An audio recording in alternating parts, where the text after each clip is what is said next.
remember the night I turned 14. We were waiting for my father to come home. My mother and I were sitting by the fireplace, chatting and keeping an eye on the dinner to keep it warm on the fire. At last, we heard his voice and his brisk knocking on the door, and my mother got up to open it. My father looked depressed, pale, and sad. He walked over to the fireplace, sat down on a stool, and rested his hands on his knees. My mother was nervous and asked if something had happened to him. At that point, he looked at her regretfully and said, "I'm not going to lie to you, my dear. Maybe I have little time left. I have seen the White Cat." My mother suddenly turned pale and crossed herself. Then, trying to recover, she asked him if he was joking. My father assured her that he wouldn't joke about something like that. He had seen a white cat with green eyes and a back arched like a bridge. My father finished his story in a low voice and with his eyes fixed on the fire. My mother panicked and began to pray. I was also terribly frightened and I wanted to cry because I knew what the appearance of the white cat meant. The reason my father had this terrible feeling was because all the members of my family who had received a similar encounter died soon after, as if it were a warning of their imminent death. That prophecy had never failed, and it didn't fail this time either.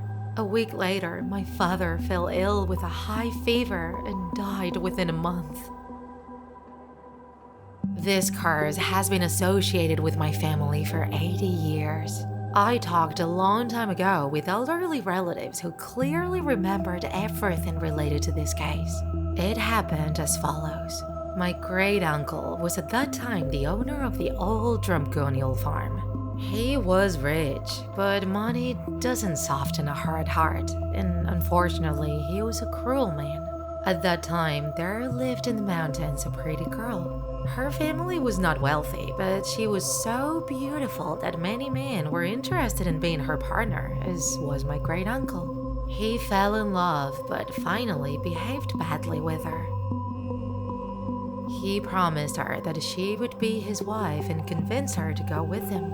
However, later he got tired of her and ended up marrying a young woman who had a great fortune. In this way, he became even richer, and her former partner died of a broken heart.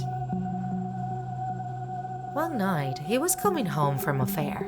As he was reaching the farm, he saw a fast-moving white thing glide slowly across the ground and disappeared into the darkness.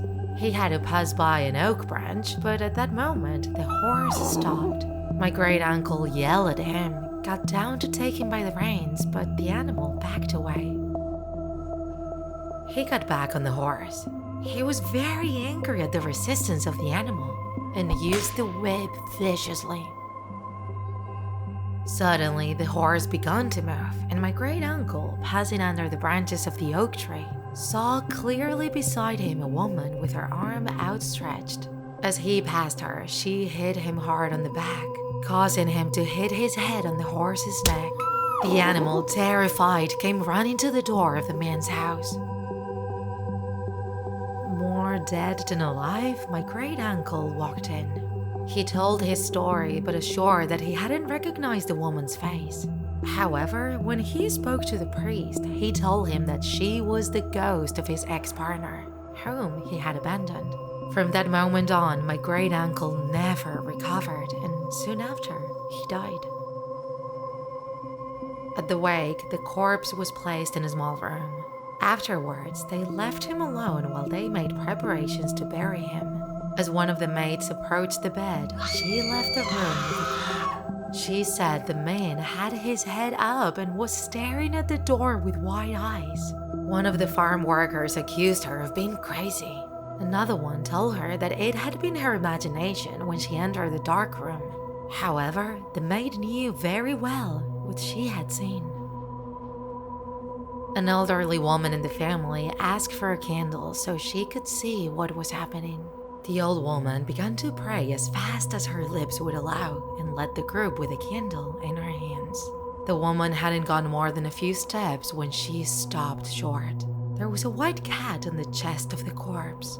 She asked everyone who had let him in and whose it was, but nobody answered. It wasn't a house cat and no one had ever seen it.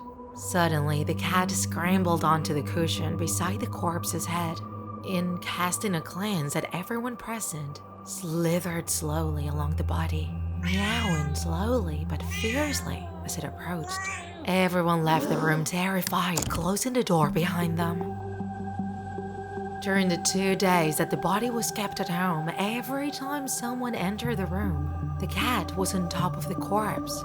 No matter how many precautions they took and how many times they kicked him out of there, the animal reappeared accompanying the deceased. Since then, the white cat appears to my family when someone is about to die. It's like it's the messenger of death. We think it's the ghost of my great-uncle's ex-girlfriend who takes that form when she shows up. Each member of our family who dies in Drumgunniol sees the white cat first and knows that he has only a few days to live. I'm not sure, but I think I've seen a white tail around my house. Who is it looking for this time?